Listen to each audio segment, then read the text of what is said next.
बहुत बहुत आभार आदरणीय अभिराम दादा, आदरणीय अर्जुन दादा, नीरज भाई, कामता भाई, प्रदीप भैया, आदरणीय रज्जू भैया, आदरणीय चेतन दादा, आदरणीय सर बबलू भैया। एक बात मैं कहना चाहता हूँ कि भले विलम्ब हो रहा है, लेकिन 2 मिनट मैं आपसे इसलिए बात करना चाहता हूँ क्योंकि आज जब मैं रीवा से चला था तो मैं ये सोच करके चला था कि आज मेरे लिए उस कार्यक्रम से ज़्यादा हो सकता है, मुझे पता है शाम के कार्यक्रम की लेट हो रही है, लेकिन हमारे लिए तो आज के दिन उस कार्यक्रम से ज़्यादा ये कार्यक्रम ज़्यादा महत्वपूर्ण।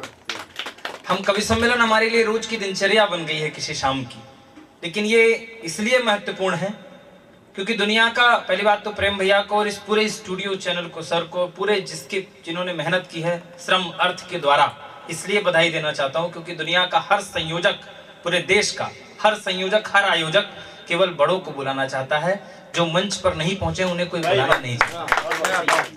अगर जिन्होंने इस कार्यक्रम के लिए मेहनत की है उन्हें प्रणाम करता हूं और आप सबको एक निवेदन के साथ ये कहना चाहता हूं, बिल्कुल जिस दिन भी हताशा है, मैं आप सबसे उम्र कद पद हर्ष में सबसे छोटा हूं, लेकिन आपसे एक बात कहना चाहता हूं, इस भ्रम में बिल्कुल मत रहिएगा कि इस जगत में क्या होगा, कैसे सफल हो पाएंगे। ये कवि सम्मेलन दुनिया का, कवि सम्मेलन सबका स्वर्णिम समय चल रहा है। इस वक्त ऐसा समय है, जैसा दादा बता रहे हैं कि उस समय पर यह होता था कि हम सैकड़ों गोष्ठियां घिसते थे, तब जाकर के कोई नाम पूछता था कि आप कौन है। ये समय ऐसा है, मैं जब, मुझे दुख होता है कि मैं जब किसी कार्यक्रम से आता हूं तो लोग मुझे मैसेज करते हैं कि भैया मुझे मंच नहीं मिल रहा है। मैं उनसे कहता हूं कि मंच, अगर एक मंच चाहते हो तो आ जाओ, कल मैं पढ़वा दूंगा कहीं पर 1 मिनट में, लेकिन क्या उससे आप कभी बन पाएंगे? नहीं बन पाएंगे।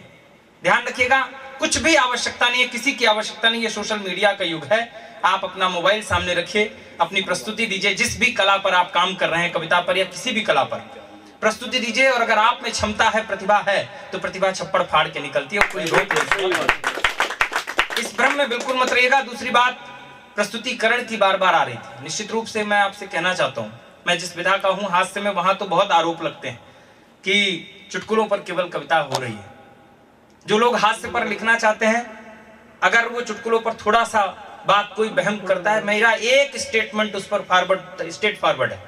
मैं मानता हूं चेतन दादा की हो सकता है कि जो सामने लड़का बैठा हो 10,000 की भीड़ में, वो रील छोड़ करके आया है, वो यूट्यूब छोड़ करके आया है, वो अपने दूसरे काम छोड़ करके आया, उसे कवि सम्मेलन नहीं पता है, तो हम उसे बहकाने के लिए 2 मिनट अपनी ओर अट्रैक्शन कर सकते हैं। लेकिन एक स्टेटमेंट मेरा हास्य कवियों को, जो अगर काम कर रहे हैं, मैं उनसे कहता हूं कि खड़े होने के साथ चुटकुला पढ़िए, लेकिन बैठते बैठते चुटकुला पढ़ के मत बैठिए। वो केवल चटनी अचार हो सकती है जिसके दम पर हम लुभाया जा सकता है, लेकिन आपका उद्देश्य कविता पढ़ना होगा। 3 मिनट के बाद, 5 मिनट के बाद, जिस वक्त वो सम्मोहन आपके आप पास हो, उसके बाद आप कविता प्रारंभ करिए और बैठते बैठते ये बताइए कि हाँ मैं कवि हूं। एक निवेदन और कर रहा हूं, मैं किसी को जज करने लायक नहीं हूं, पर अगर प्रेजेंटेशन लाना है तो एक मेरा निवेदन अपने दिमाग पर रखकर जाइए, हो सकता है आप अगली बार इसका असर देखेंगे। एक निवेदन कर रहा हूं, पर्चियां छोड़ दीजिए, मोबाइल छोड़ दीजिए। सबसे पहले आपको अपनी कविता नहीं याद हो पा रही, कैसे नहीं हो पाएगी? आप गाने भूल जाइए, गाड़ी चलाते हुए, नहाते वक्त अपनी कविता गुनगुनाइए, और जिस दिन अपनी कविता आप बिना पर्ची देखे, बिना मोबाइल देखे हुए पढ़ेंगे, आपका प्रेजेंटेशन आपको खुद दिखना महसूस होगा। किसी के बिल्कुल उस पर दबाव में, बिल्कुल ये स्वर्णिम युग इसलिए मैं कह रहा हूं मैं कवि सम्मेलन का, क्योंकि दादा के समय पर तो ये दिक्कतें होती थी कि हमें अपनी नौकरी भी देखनी है और कला भी अपनी प्रदर्शित करनी है। कई कलाकार तो रोजमर्रा की जिंदगी के लिए, अपने पेट के लिए कलाकारी भूल करके, उनकी कला दब करके रह गई। ये दिक्कतें होती थी, लेकिन आज ये दिक्कत नहीं है। इस पर आपको यश, कीर्ति, धन सब कुछ है, बशर्ते अगर ये कैरियर बनाने का अवसर आपको कवि सम्मेलन दे रहा है तो इसको मजाक में लेकर मत चलिए। अगर आप कैरियर बनाने को सोच रहे हैं तो जिस प्रकार आप यूपीएससी की तैयारी करने के लिए हर एक अपनी कमी देखते हैं कि कौन सी कमी है, उसे हमको दूर करना है, तो कवि सम्मेलन में अगर आपको कैरियर बनाना है तो हर वो कमी दूर करनी पड़ेगी जो आपके अंदर है। और बिल्कुल नाराजगी मत मानिएगा, बिल्कुल चिंता मत करिएगा। दादा कह रहे थे पढ़ने के लिए, मैं कह रहा हूं कि आप 20 किलो पढ़िए किसी किताब को, 10 किलो सुनिए किसी कवि को, तब आप 10 ग्राम लिखने की कोशिश करिए।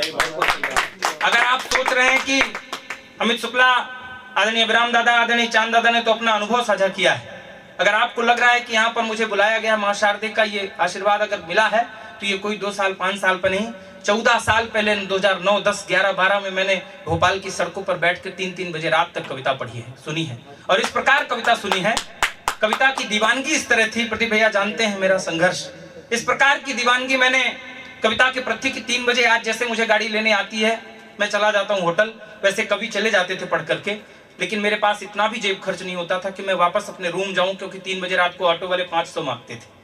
हम कागज पॉलीथीन बिन करके किनारे आग लगाते थे और हाथ सेकते थे, और सुबह उन्हीं कविताओं को गुनगुनाते हुए जो रात भर सुने थे, उनको गुनगुनाते हुए सुबह 6 बजाते थे कि सिटी बस मिलेगी, 5 रुपए लगेगा, तब वापस जाएंगे। लेकिन उसका असर क्या हुआ, मैं अपने भाइयों से कहता हूँ, आज कभी कभी जब मुझे संचालन का अवसर आप सब बड़े लोग देते हैं, मैं कोई बात निकल जाती है, मैं अपनी वीडियो देखता हूं तो मुझे लगता है कि मैं ये साल 6 महीने में मैंने ये चीज अभी पढ़ी ही नहीं थी, ये आई कहां से। अचानक से याद आता है दादा कि ये 9 साल पहले, 10 साल पहले मैंने किसी कवि सम्मेलन में सुनी थी, वो अचानक से आज आई है। तो याद रखिए, ध्यान रखिए, जितना पढ़ेंगे, जितना सुनेंगे, उतना आपको काम करेगा।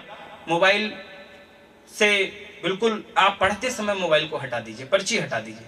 जितनी देर आपको प्रस्तुति देनी है, एक कविता याद आ रही है, एक ही कविता पढ़िए, लेकिन बिना मोबाइल के पढ़िए, बिना पर्ची के पढ़िए, उच्चारण पर ध्यान दीजिए।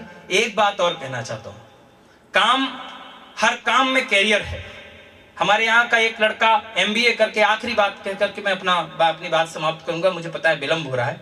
हमारे यहाँ का एक लड़का MBA करने के बाद उसे कुछ समझ में नहीं आया, वो चाय बेचने लगा।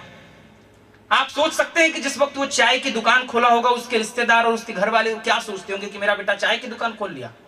लेकिन आज वो लड़का पूरे हिंदुस्तान में हर शहर में उसकी फ्रेंचाइजी है, और वो MBA चाय वाले के नाम से जाना जाता है।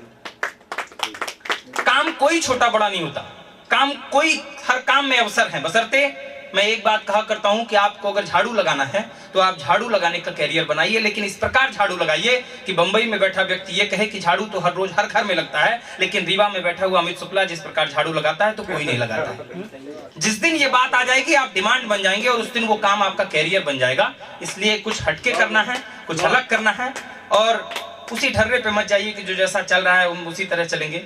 अपनी एक अलग शैली हो आपकी। दादा ने जैसा कहा कि आपका बॉडी लैंग्वेज उसके हिसाब से हो। पहले ये पहचानना है कि हमारे अंदर है क्या। जबरदस्ती कवि बनने की भी जरूरत नहीं है, बहुत बढ़िया, जबरदस्ती कवि बनने की जरूरत नहीं है। अगर मेरे अंदर टेक्निकल चीज है तो मैं इंजीनियर बनूंगा। मैं इंजीनियरिंग करने गया था, इंजीनियरिंग करने के बाद मैंने नौकरी भी करनी चाहिए, लेकिन मुझे पता था कि मेरे अंदर टेक्निकल चीज नहीं है, दबाव में आ गया हूं करने, मेरे अंदर कविता थी, तो मैं इस फील्ड में कैरियर बनाने आ गया।